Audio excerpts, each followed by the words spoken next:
Bismillahirrahmanirrahim. Assalamualaikum warahmatullahi wabarakatuh. Waalaikumsalam warahmatullahi wabarakatuh. Kami dari kelompok 1 akan membahas terkait pemanasan global yang kini sedang terjadi di daerah Jakarta. Sebelum masuk ke inti pembahasan, kami akan memperkenalkan diri terlebih dahulu. Saya Elhan Ahmad Razani dan rekan MC saya. Saya Farah Sudi Ramadan dan kami di sini bersama 3 orang narasumber, yaitu Saya Hamzah Al-Tafat Faizi. Saya Andika Rizky Bahari. Saya dapat pada kesempatan kali ini kita akan membahas topik mengenai isu pemanasan global yang kini terjadi di daerah Jakarta. Oh iya, kalian tahu gak sih masalah pemanasan global yang sedang merajalela di Jakarta? Yang pernah viral itu bukan yang katanya tahun 2050 Jakarta bakalan tenggelam.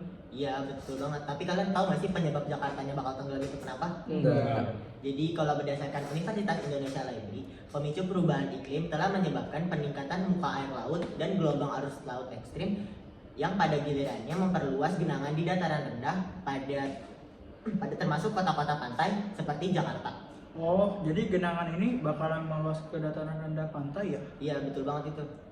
Oh, berarti genangannya ini kira-kira bakal naik berapa senti ya? Jadi kalau menurut penelitian itu potensi genangan tertinggi itu bisa sampai 0, sampai 30 cm pada tahun 2030 dan 2050 dan lebih dari 100 cm pada tahun 2080 dan 2100. Oh, tapi gue penasaran dan selain peningkatan air laut, efek dari pemanasan global itu ada apa aja sih? Oh, kalau efeknya gue tahu nih satu. Jadi dari pemanasan global salah satu efeknya itu suhu makin meningkat. Oh, tapi ada sumber yang ngomongin tentang kenaikan suhu ini nggak? Ada.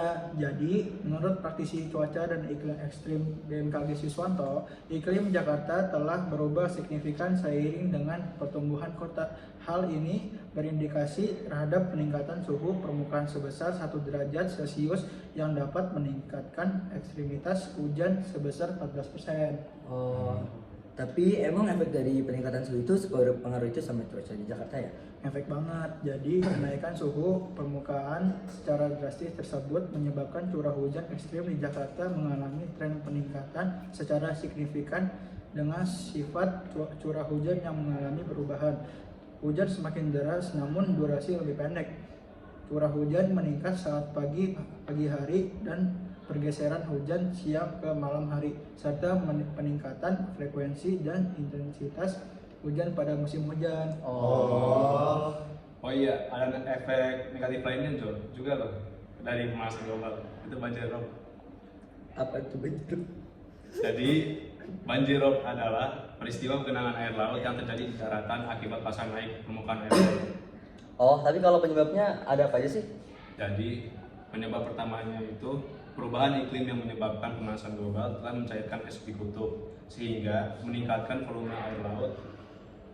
Menurut data dari IPCC, permukaan laut global naik sekitar 3,7 mm per tahun. Wilayah pesisir seperti Jakarta Utara menjadi salah satu yang paling rentan terkena dampaknya.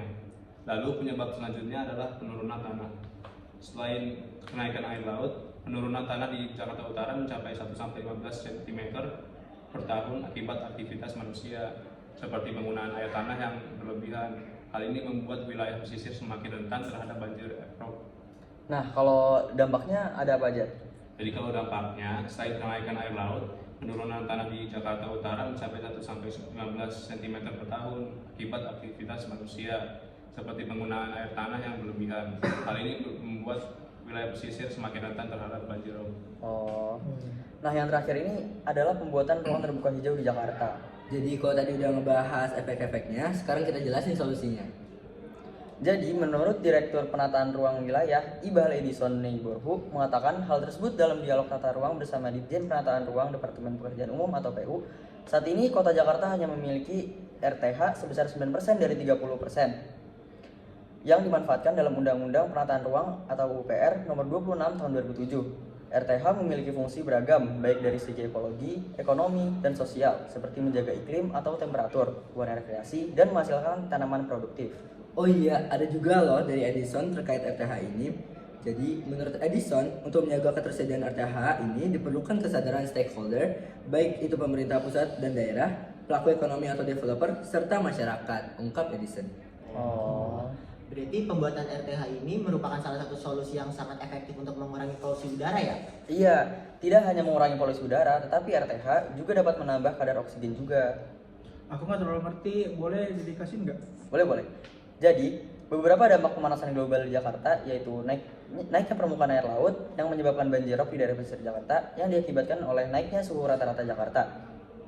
Kemudian, untuk mengatasi masalah tersebut, pemerintah Jakarta membuat ruang terbuka hijau atau RTH. Tujuan dibuatnya RTH ini untuk meningkatkan dari segi ekologi, ekonomi, sosial, seperti menjaga iklim atau temperatur, wahana rekreasi, dan menghasilkan tanaman produktif. Oh, oke. Sadar gak kalau lama-lama Jakarta makin gak baik-baik aja keadaannya? Iya, bahaya banget kalau kita diem-diem aja nih. Jelas lah, makanya jangan ngomong doang. Setuju banget, kita harus mulai dari hal-hal yang kecil kayak mengurangi penggunaan kendaraan bahan bakar fosil. Kita ngobrol gini jangan cuma jadi bahan omongan doang. Kalau kita juga gak lakuin apa-apa. Bener banget. Semoga penonton yang dengar ikut ngelakuin dan mulai gerak bareng-bareng. Jangan lupa mulai dari hal yang kecil. Dan hal yang kecil dilakuin setiap hari ya. Sayang banget ya udah harus sudahan, padahal masih pengen ngobrol, berbincang-bincang. Tenang aja, kan kita masih bisa ngobrol-ngobrol di podcast selanjutnya. Oh iya, makasih ya buat yang udah nonton sampai akhir. Tunggu kita di podcast selanjutnya.